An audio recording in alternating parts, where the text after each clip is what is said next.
What is going on, everybody? And before we continue this video here, I highly suggest that you either grab one of two things. Either grab a huge bottle of aspirin or your alcoholic beverage of choice, because I'm pretty sure you will need either one of those two things after listening to what you're going to be listening to in this video, because oh my freaking god, this honestly has to be one of the worst gaming articles I have ever had the displeasure of reading, probably in my entire time on the internet. I know that's a huge statement to make, but this is pretty damn bad. And you could probably already tell by looking at the title of this article here where we're headed. Okay, so the title of this article is 8 Reasons PS4 Owners Are Jealous of the Xbox One, and it's by Scott Tailford. Hope I pronounced that right. And apparently he's the gaming editor of this website. So he is the head of the gaming division of this website. Let that sink in for a moment. Just let it sink in for a moment. The gaming editor is, from what it looks like here, an Xbox fanboy. And people wonder why people complain about gaming journalism when you see things like this. But, you know, let's look at this article. Let's just look and see what this guy has to say.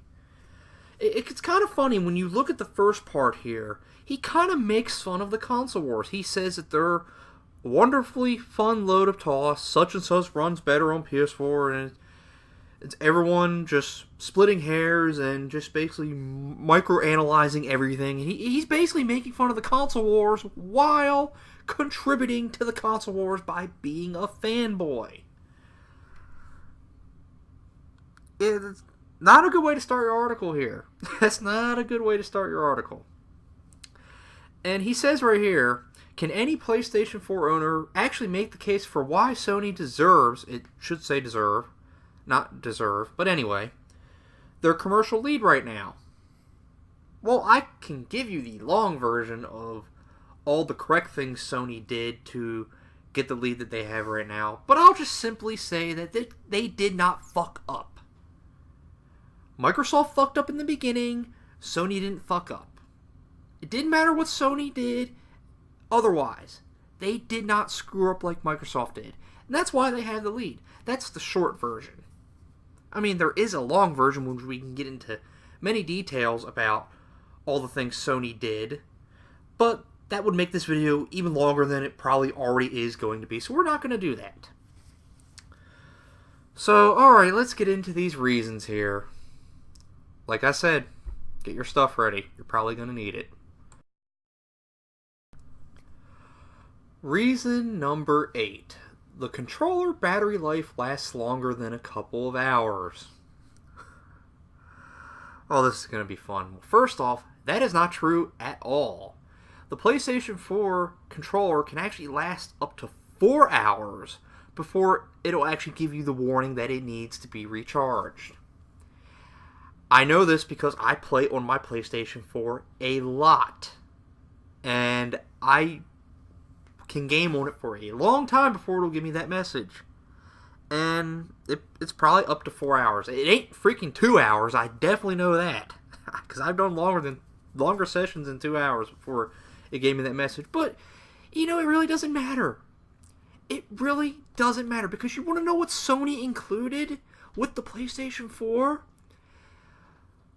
They included a charging cable. Oh my god. They included a charging cable so you know you can recharge your controller. So, even if this was true, it doesn't fucking matter because you can constantly recharge it. Not to mention, you can use any micro USB outlet to charge the PlayStation 4 controller. What does Microsoft give you with the Xbox One? they give you 2 AA batteries. So yes, that's right. Microsoft is still in the age of batteries.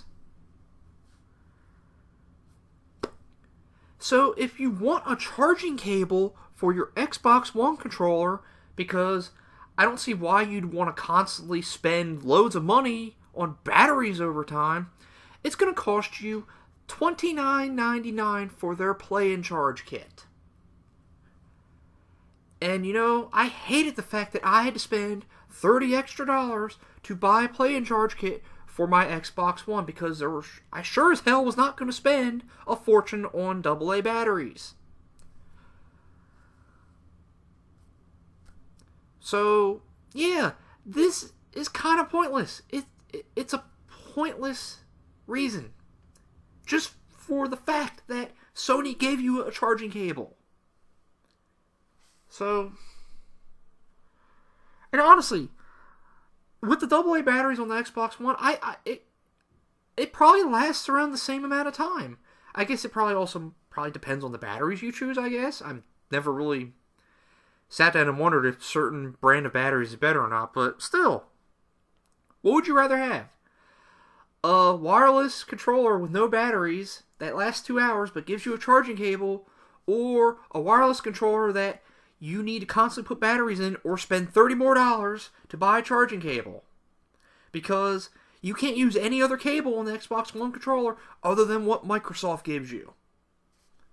Because, you know, Microsoft loves to confine you to use their products.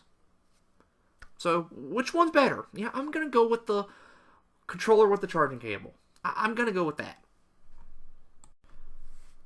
Reason number 7. View a live list of tracked achievements in-game. Now, on paper, this is actually a really cool idea, and me being an achievement trophy hunter, an idea like this is really cool.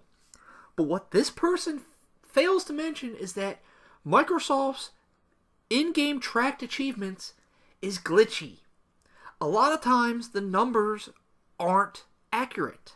And sometimes the bar won't even increase. Like, I remember when I was playing Gears of War Ultimate Edition a couple months ago, and I was looking at the achievements, I noticed that some of the achievement trackers, they didn't increase at all. And then come to find out, after researching it, it was a widespread problem. The achievements weren't updating. So, while this is a cool idea on paper, and I honestly would like to see Sony institute something like this, that would be kind of cool. It isn't mandatory, mind you, but it would be kind of cool to have. But this guy fails to mention that it's not perfect on Xbox One, and Microsoft is still trying to fix these issues. So, there's really nothing to be jealous of over a broken system that needs fixing. I'm sorry. And to be perfectly honest, it doesn't bother me that this isn't on PlayStation 4. I've been going after trophies and achievements for several years now, and this is something that I don't need. It's a cool thing to have, but I don't need it, and I sure as hell am not jealous of it. Freaking stupid. And the funny thing is what about the people who don't care about trophies and achievements? Why would this matter to them? So, in the end, this is a pointless reason. Reason number 6. Early access games and free demos. Buddy, I hate to break it to you, but the PlayStation 4 gets free demos, and they also get some early access games too. Not only that, in some cases that have happened months ago, PlayStation 4 has gotten early access to some betas. And some of these betas have been exclusive to PlayStation 4, like the Battlefield Hardline beta that happened last, I think it was February. That didn't hit PC or Xbox One. It was exclusive to PlayStation 4. So, I'm starting to think this person doesn't own a PlayStation 4. Because the PlayStation 4 gets early access games and free demos. Most recent big free demo that I played on PlayStation 4 was the Uncharted collection. That gave a free demo a week before the game came out. Now, Xbox One has EA Access, which is exclusive to Xbox One, and that's great. That is actually a pretty damn good service. Especially if you like a lot of EA games, and in some cases you could play some of these games early on Xbox One. On Xbox One before PlayStation 4 and even the PC. So that's a good service, and it's good to see that Microsoft can throw some money around and get some of these exclusive partnerships. That's great. Because that's pretty much all it is. It's really nothing to be jealous of, because Microsoft has done this in the past, and Sony has done this in the past as well. And the funny thing is that if Sony had EA Access exclusive to them, I guarantee you Xbox fanboys like probably this guy would be stomping their feet and crying, and the tears would be glorious. So, yeah, if you're going to do an article, you really should do some research first, because PlayStation 4 gets this stuff as well. Reason number 5. They actually have a system-selling game. Now, this is one of the dumbest reasons in this article right here, because, first off, system-selling games are kind of subjective. Because it really comes down to just your preference. Because people can buy any game console for any specific game they might be interested in. Like, for example, if Halo 5 is a system seller to you for Xbox One, okay, that's great. But if there's another game on Xbox One that you're more interested in, and you're not interested in Halo, then that would be a system seller for you. See, it's really all subjective, but the PlayStation 4 doesn't have any system sellers? If it didn't, then it wouldn't be selling systems. People don't buy game consoles just for the hell of it. There has to be games on there they want to play, otherwise they would not buy the console, because consoles are expensive. And the funny thing is, this guy in this reasoning right here, he admits Bloodborne. So, I would think Bloodborne is a system seller. But the funny thing here, when he talks about Bloodborne, he says, Bloodborne offers nothing you can't get through Dark Souls 2 and even Lords of the Fallen. Well, first off, Lords of the Fallen is a piece of crap. It's a Dark Souls, or at least from what I've seen in the game, it's kind of a Dark Souls ripoff, or it's trying to be. Oh, man. Unless they fixed the game, but last time I saw the game, it was really glitchy and buggy. But anyway.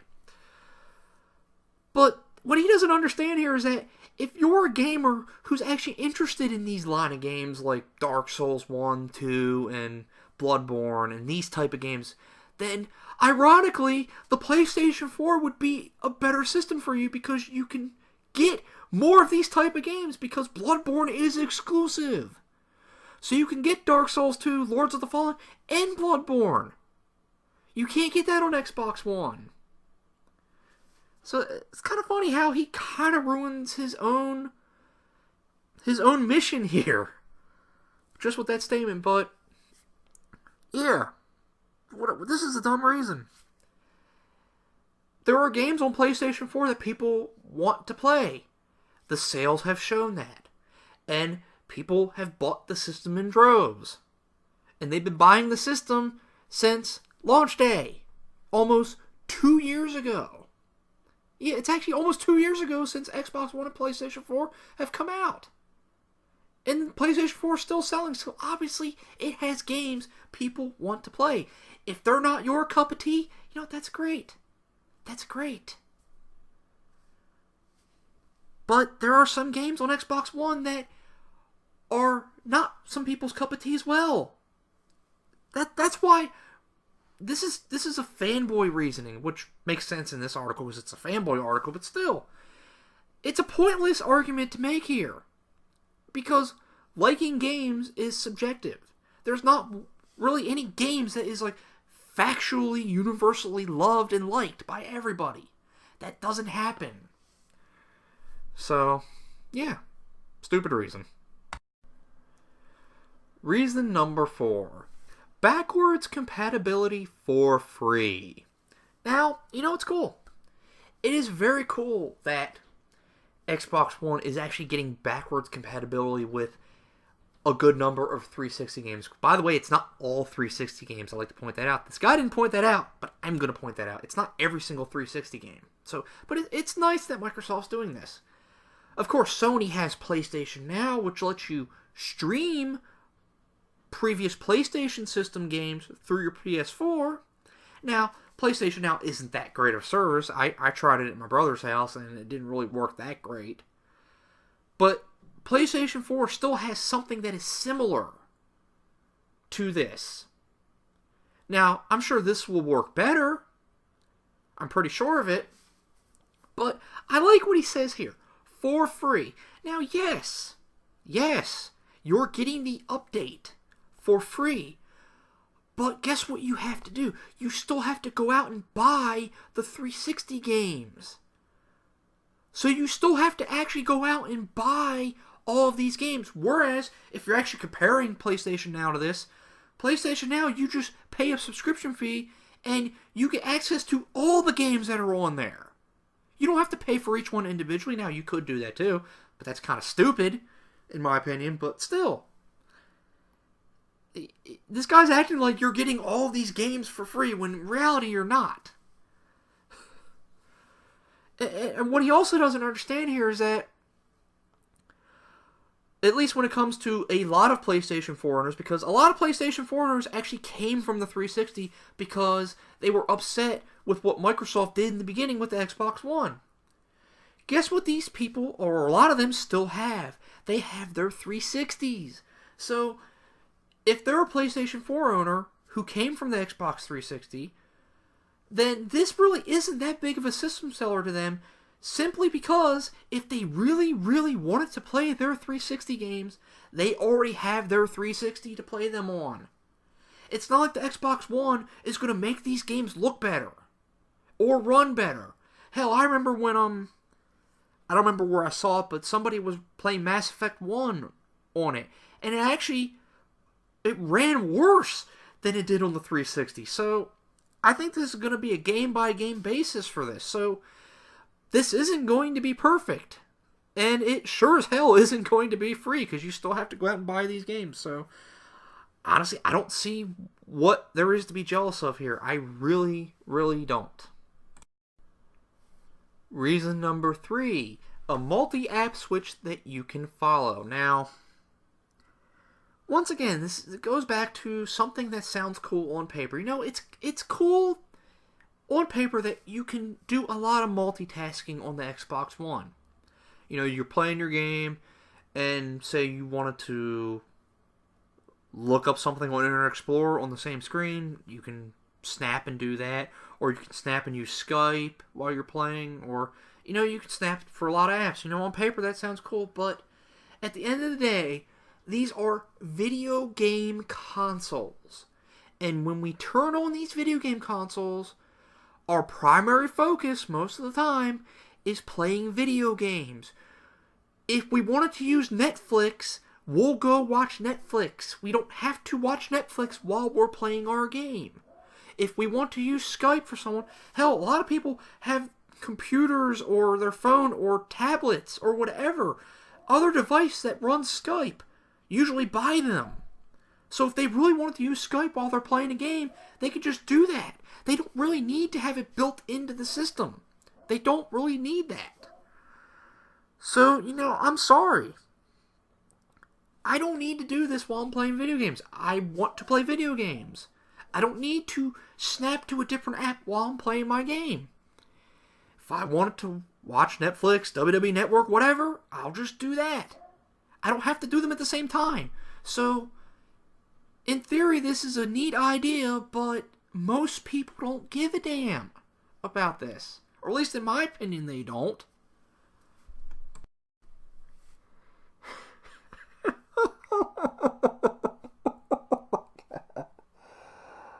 Oh my god.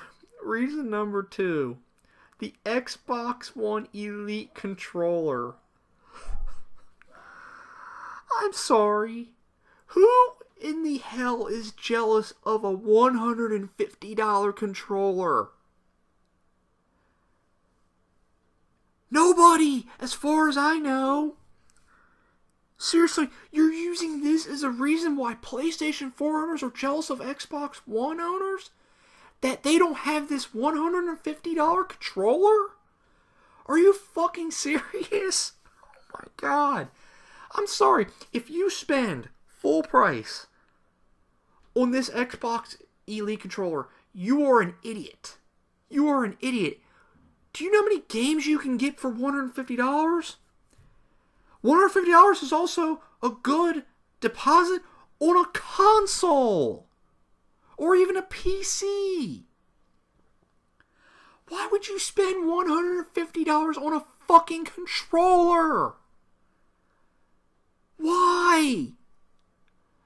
Honestly, what is even the reasoning for this controller to even exist? Like, for competitive play? I guess that's really the only thing I can think of. Well, I've already seen people in tournaments use regular controllers just fine. I've seen them use fight pads or arcade sticks for fighting games just fine. What is the need for this? And the guy in the article even admits it's pricey. Okay, if you admit it's pricey, then why are people jealous of it? Nobody is jealous of an over-expensive piece of electronic equipment. Nobody is jealous of that. That's like saying, oh man, you're jealous of my $600, $700 iPhone 6S. That's kind of the same thing. No, nobody's jealous of this controller. Nobody. If you are, let me know. I would love to know, but I don't think any of these people exist. I sure as hell am not jealous, and I own an Xbox One. I would never, ever spend more than $60 on a controller. Maybe slightly more if it's a very rare limited edition controller that looks cool. But I will never, ever spend three digits on a controller. Never. Alright, we have finally reached the end of this travesty of an article. And I hope any of you who've made it this far, then you get a thumbs up from me. You are truly a trooper for staying in it for this long. But we have finally reached the final reason that this guy gives on why PlayStation 4 owners are jealous of the Xbox One. 2016's Microsoft exclusive lineup is going to dominate. The funny thing here is that this guy seems to assume that all of these games are coming out next year, when a lot of these games don't even have a release date. Like, do you honestly think Gears of War 4 is coming out next year? Really? I personally think Gears of War 4 is going to come out 2017. And you know what? It might be for the best. I want them to take as much time as they can on that game so we don't have another Judgment on our hands. Although that's a bit of a stretch. I don't think that's going to happen anyway. But take as long as you can on that game. A lot of these games don't have release dates. So how can you sit here and say, oh, this is the 2016 lineup? And hell, a trend in gaming nowadays is for your game to get delayed. So even if some of these games are slated to come out next year, they could very well be delayed because that seems to be a trend for a lot of games. And the same thing applies on the PlayStation 4 side. Some of their games that are slated to come out next year, they could potentially be delayed as well. That's why it's freaking stupid to sit here and try to compare lineups when you don't know for a fact what the lineup actually is. Not to mention, this also falls into the previous point I made that you're just taking the number of exclusives on each side and just pitting them against each other. You forget that exclusives are subjective. Like, for example, what if most people don't care about a lot of these Xbox exclusives here? So, how's this reason going to help when you're trying to talk to these people. If they don't care about most of these games, you can't just sit there and go, oh, this game's awesome, you should get this console because this game's awesome. Well, what if they don't think that game is that awesome? What if they're not interested in that game? That's why it's stupid to make this argument. For either side, for any system or platform, it's stupid to make that argument. So, alright, we finally reached the end here. Please let me know your thoughts on this whole thing. This honestly has to be one of the worst articles I've ever read in my entire life. And it's kind of scary to see that this is the gaming editor of this website that has these fanboy tendencies. It's kind of scary when you continue to see gaming journalism like this, because the editor is supposed to be the most fair guy on your website, because he's editing all the articles, he's looking at all the articles, he's fact-checking all the articles. The editor's not supposed to be this biased. And, it's one... If you have a preference, that's great. I have a preference. You have a preference. But when you sit here and lie about stuff and try to fabricate stuff, that is when I and other people have an issue. So, alright, let me know what your thoughts on this is, and until next time, have a good one.